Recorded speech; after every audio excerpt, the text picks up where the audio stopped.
Besok, 17 Agustus 2022, menjadi momen kita untuk merayakan Hari Kemerdekaan ke-77 Republik Indonesia. Tentunya menjadi momen bagi kita semua untuk terus merawat rasa kemerdekaan dalam diri kita. Terlepas dari pandemi yang telah berlangsung 2 tahun lamanya, atau mungkin kedepannya pun kita harus berjuang kembali atas pandemi yang lainnya. Tentu kita harus bersama merawat optimisme bangsa. Hal inilah yang tentunya masih dalam bahasan kita kali ini dalam Bedah Tajuk Lampung Pos. Oke Bang, tadi kita di segmen pertama sudah bicara tentang kabar bahagia di Provinsi Lampung yang ternyata memiliki pergerakan ekonomi lumayan cukup tinggi, bahkan untuk di kelas nasional. Nah tadi kita sudah sedikit membocorkan, ternyata salah satu faktornya adalah pengendalian pandemi yang cukup baik. Nah, tentu kita ingin mengetahui juga ada faktor apa lagi yang ternyata mungkin ini menjadi faktor keberhasilan bagi Provinsi Lampung untuk mengendalikan perekonomian di kala pandemi. Iya, salah satu yang diungkapkan kemarin itu oleh Pemprov adalah momentum ya. Di kuartal kedua ini ada beberapa daerah itu yang melakukan panen raya ya di beberapa daerah, kalau tidak salah Waikanan, Tulang Bawang, bahkan di Lampung Barat itu panen raya jagung. Itu salah satu menjadi faktor pemicu pendorong ekonomi kita itu bergerak sangat positif sekali di kuartal kedua. Terus hal lain yang menjadi hal positif di Lampung itu adalah dari sisi serapan anggarannya ya, di mana belanja pemerintah itu Provinsi Lampung itu ya masuk kategori baik lah secara nasional ya. Bahkan Provinsi Lampung, kemudian kalau tidak salah Kabupaten Lampung Selatan tahun lalu itu termasuk pemerintah daerah yang performa serapan anggarannya itu cukup baik secara nasional ya. Di masa krisis ini ketika sektor swasta dan lain sebagainya itu terseok-seok, belanja pemerintah itu bisa dibilang apa ya, semacam kayak suplemen gitu loh, obat kuat ya seperti itu ya untuk memacu pertumbuhan ekonomi. Terus kalau kita lihat juga insight dari BPS kemarin adalah ternyata kontribusi belanja rumah tangga itu juga cukup signifikan di Provinsi Lampung. Artinya apa? Daya beli masyarakat sudah cukup baik ya di Provinsi Lampung.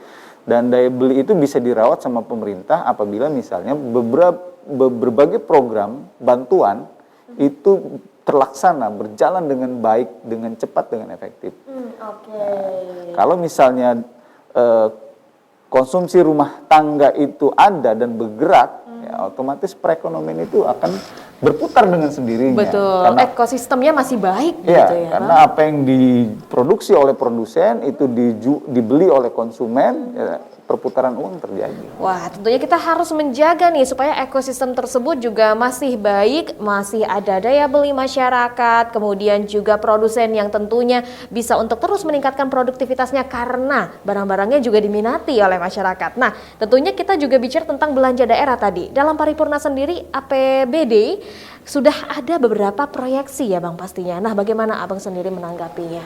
Ya, ada proyeksi sekitar ada pertambahan PAD itu sekitar 6, sekian persen ya. Itu ya di masa krisis ekonomi seperti saat ini ya udah termasuk cukup optimistis gitu ya.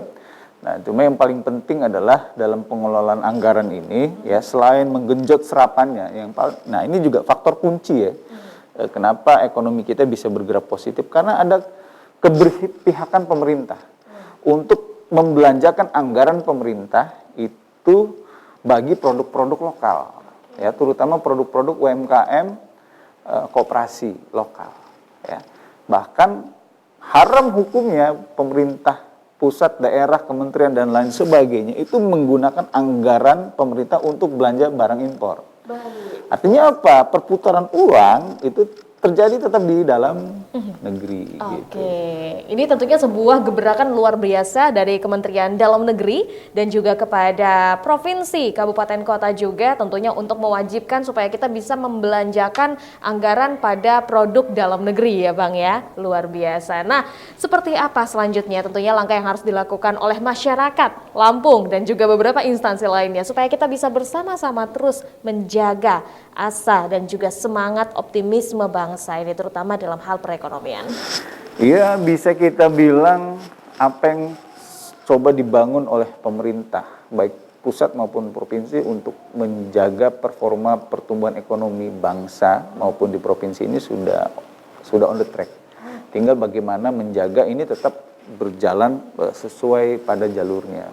Dan kalau bisa itu dioptimasi, dimaksimalkan lagi, ya. Keberpihakan pemerintah kepada pelaku UMKM itu sudah sangat baik. Nah, sekarang bagaimana kita memberdayakan UMKM-nya itu sendiri supaya mereka berdaya saing, optimal, produktif. Ya kan? Semakin banyak UMKM, semakin banyak produk lokal yang akan diserap dibeli ya melalui anggaran belanja pemerintah ya, dan perputaran uang juga nanti akan semakin kencang. Nah, ini butuh sinergi semua pemerintah ini ya, provinsi, tidak hanya provinsi, kabupaten, kota, untuk memberdayakan sektor UMKM. Wah, tentunya kita butuh sama-sama bekerja dan tentunya kita juga merawat asa bangsa ini dengan optimisme yang kuat tentunya. Harapannya tentu saja sesuai dengan tagline HUT RI tahun ini, pulih lebih cepat, bangkit lebih kuat. Wow, pulih lebih cepat, bangkit lebih kuat. Tentunya ini menjadi semangat kita bersama dan juga harapan yang harus kita capai bersama-sama sebagai masyarakat Indonesia dalam mempertahankan kemerdekaan di masa kini. Terima kasih Bang Ago. Baik pemirsa Metro TV Lampung, demikian untuk bedah tajuk Lampung Pos kali ini. Namun Anda jangan kemana-mana, setelah ini kita akan membahas trending topik apa saja yang ada di multi platform Lampung Pos Group lainnya. Tetaplah bersama kami.